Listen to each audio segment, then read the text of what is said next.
ফেললেন, বাবা কেন এই কথাগুলো বললেন? স্ত্রীকে বললেন, স্ত্রী চকারটা পাল্টানোর জন্য বলেছেন। তোমার ব্যবহারে, তোমার আচরণে আমার বাবা সন্তুষ্ট নয়, সেজন্য তোমাকে বদলানোর জন্য বলে গিয়েছেন। স্ত্রীকে বদলে ফেললেন, স্ত্রীকে তালাক দিয়ে দিলেন, স্ত্রী চলে গেলেন। এরপরে ইব্রাহিম আলাইহিস সালাতু ওয়াস সালামের কাছে আবার চিঠি পাঠাইলেন।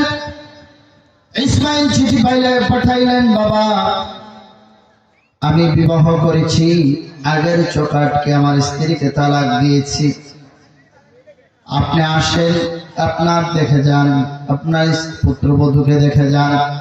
আবার যখন চিঠি পাঠাইলেন, বাবা আবার আসলেন।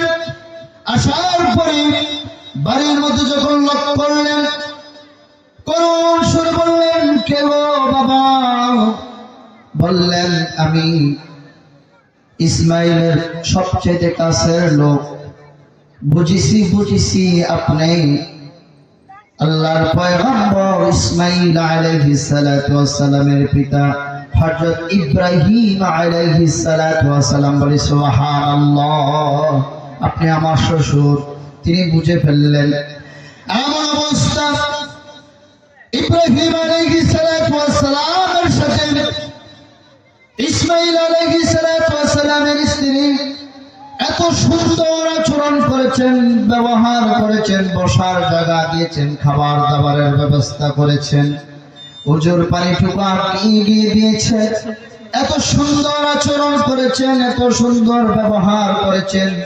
যাওয়ার সময় ইব্রাহিম আলাইহিস সালাতু ওয়াস সালাম বলেছেন, এইবারের চোকাটটা ঠিক আছে, আর যেন বদলানো না হয়। বলি সুবহানাল্লাহ।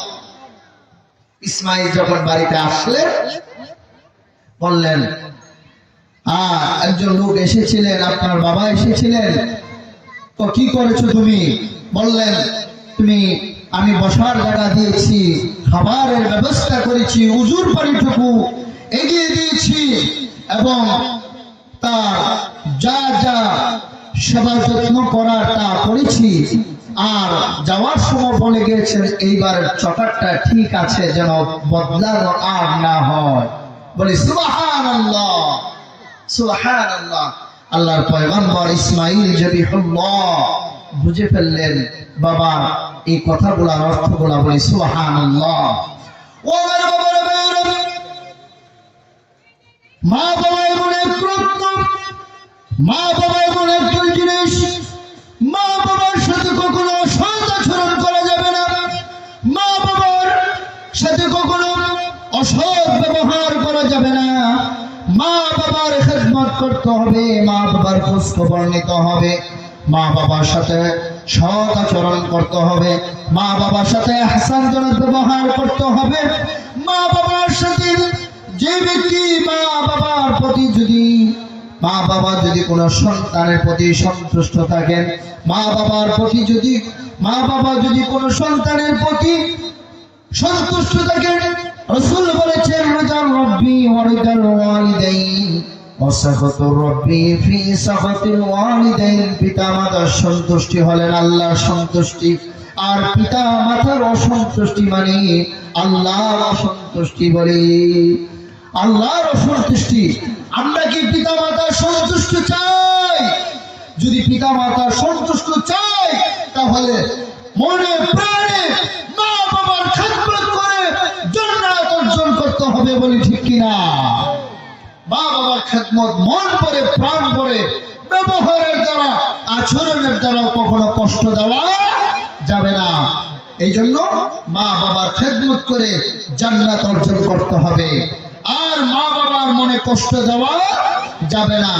মা বাবার মনে যারা কষ্ট দিবে,